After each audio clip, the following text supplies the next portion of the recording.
그럼 도대체 성당은 언제 완공되나요? 그럼 도대체 성당은 언제 완공되나요? 안녕하세요. 마드리드 사는 계백남입니다. 잘 지내셨나요? 저는 사실 이 영상을 준비하면서 가우디라는 건축가에 대한 공부를 좀 더 깊게 하게 되었고, 이 가우디가 만든 사그라다 파밀리아도 더 쉽고 재미있게 만들기 위해 노력했습니다. 오늘은 가우디가 만든 최고의 역작, 성가족 성당에 대한 이야기를 드려보도록 하겠습니다. 실제로 한국에서 많은 분들이 바르셀로나 오셔서 가장 많이 방문하는 곳 중에 하나가 성가족 성당이죠. 사그라다 파밀리아와 똑같은 의미를 가지고 있습니다. 사그라다의 뜻이 성스럽다, 파밀리아가 가족, 그래서 성스러운 가족이다, 성가족 성당이라고 불리기 시작한 거죠. 그런 이 성당이 어떠한 배경을 가지고 왜 만들어졌고, 그리고 어떠한 특징을 가지며, 그리고 이 성당을 통해서 바르셀로나는 어떤 가치를 가진 성당을 얻은 건지, 이러한 부분을 소개를 드리도록 하겠습니다. 사그라다 파밀리아에 관련된 이야기들 세 가지로 좀 정리해서 드려보도록 할게요. 첫 번째로 이야기 드릴 부분은 사그라다 파밀리아를 왜 만들었는가 입니다. 사실 이제 이 성당이 만들었던 시기는 1882년도부터 건축이 시작이 됐어요.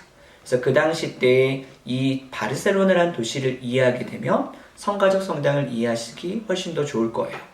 실제로 19세기 당시에 바르셀로나의 상황은 발전이 굉장히 잘 되는 도시였어요.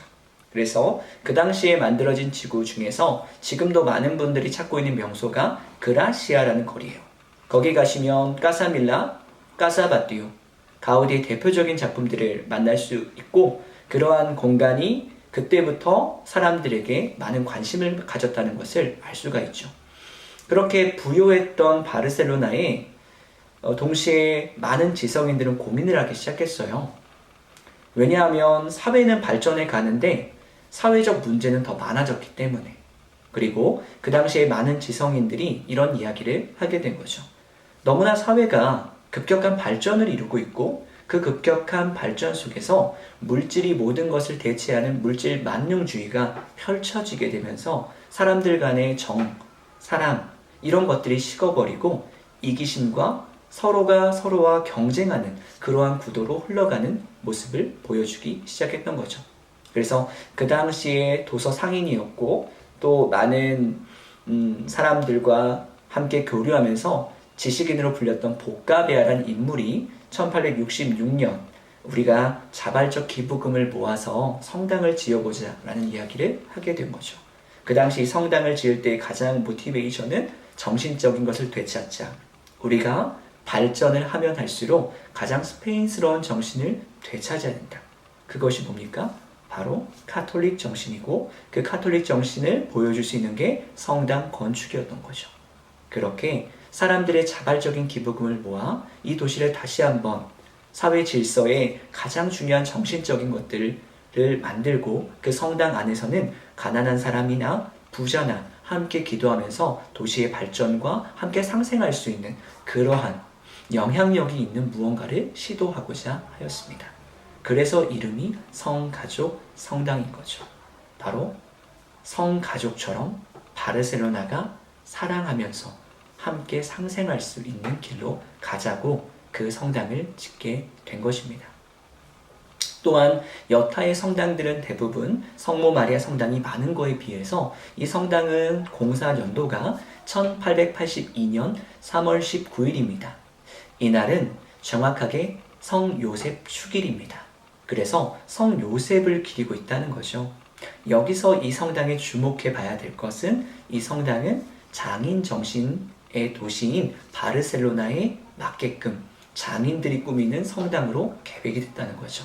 그래서 장인이었던 성 요셉, 예수님의 아버지였고 목수였던 그의 장인 정신의 모습, 그 모습을 잘 구현할 수 있는 성당의 모습으로 추진이 되었고, 가우디와 같은 건축가들, 장인 정신을 가진 많은 참여자들이 발생하게 되면서 그 가치는 배가 되기 시작했던 거죠. 이렇게 성가족 성당은 바르셀로나가 발전을 많이 했던 그 시기에 다시 한번 우리가 잃어버린 정신적인 가치를 되살리고자, 회복하고자 시작했던 운동이었고, 그러한 운동의 중심에 성가족 성당의 건축이 있었습니다. 성가족 성당의 두 번째 포인트라고 이야기 드릴 수 있는 것은 성당의 특징입니다.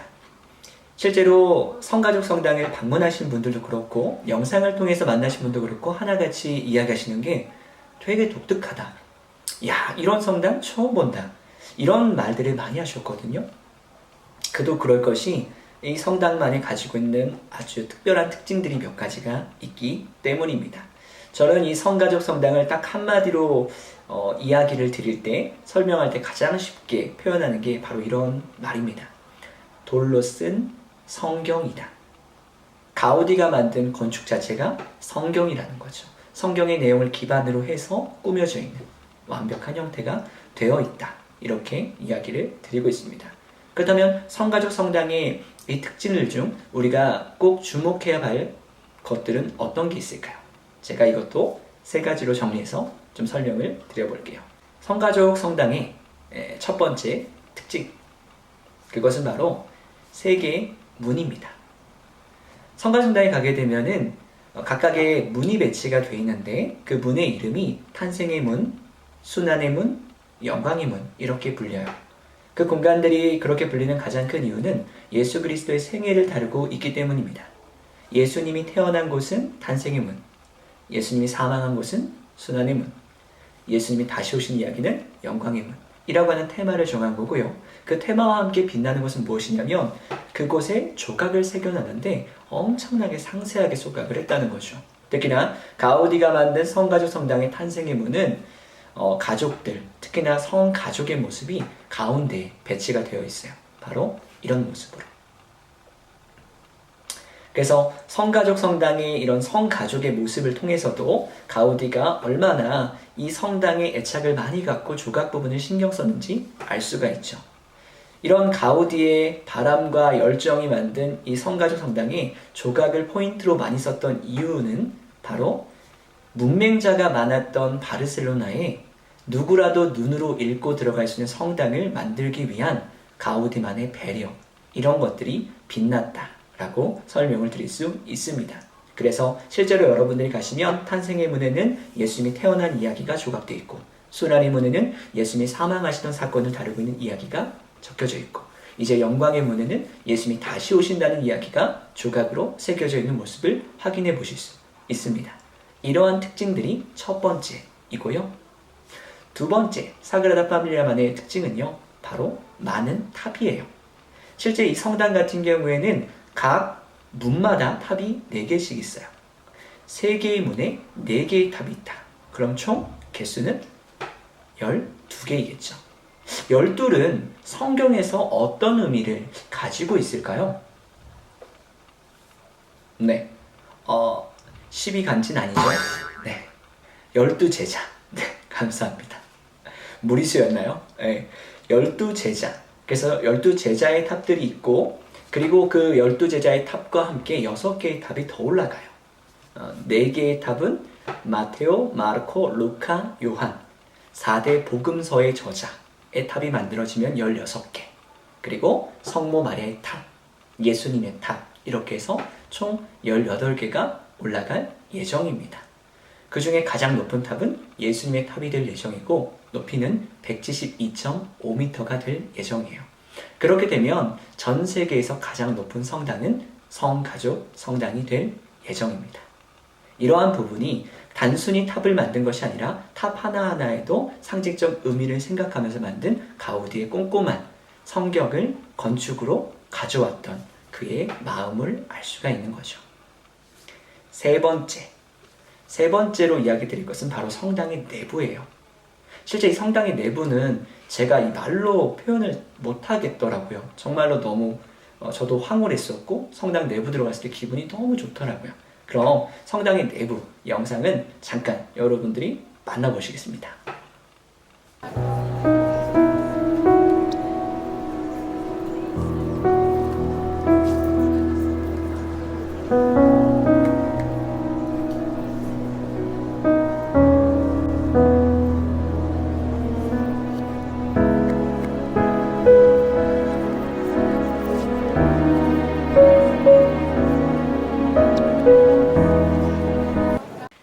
성당의 내부는 찬란한 빛들이 가득 들어오고 있고 그 찬란한 빛 속에서 하나님의 임재를 느끼게끔 만들어 두었습니다. 빛은 곧 하나님이라는 그 인식이 스테인드 글라스 속으로 만들어져서 그런 것들을 실제로 느끼는 사람들의 마음에 큰 감명을 주는 공간이죠.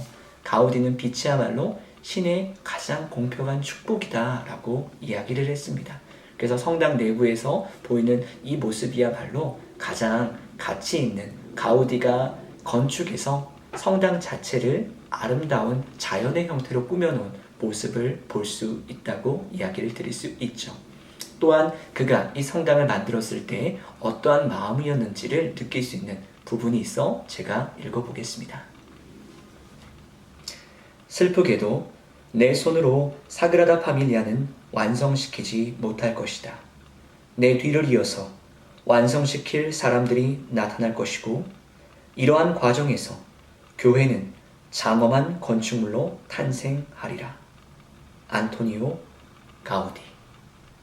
그는 알고 있었어요.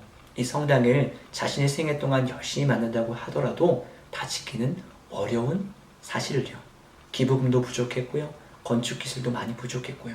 모든 면에서 부족했지만 그가 매일매일 현장에서 이 건축을 정성껏 진심을 다해서 하는 모습을 후배들이 배운다면 그 후배들이 자신이 기대했던 것보다 훨씬 더 아름다운 성당을 만들 거라는 믿음을 가지고 후배들의 본이 되는 삶을 살았던 것입니다.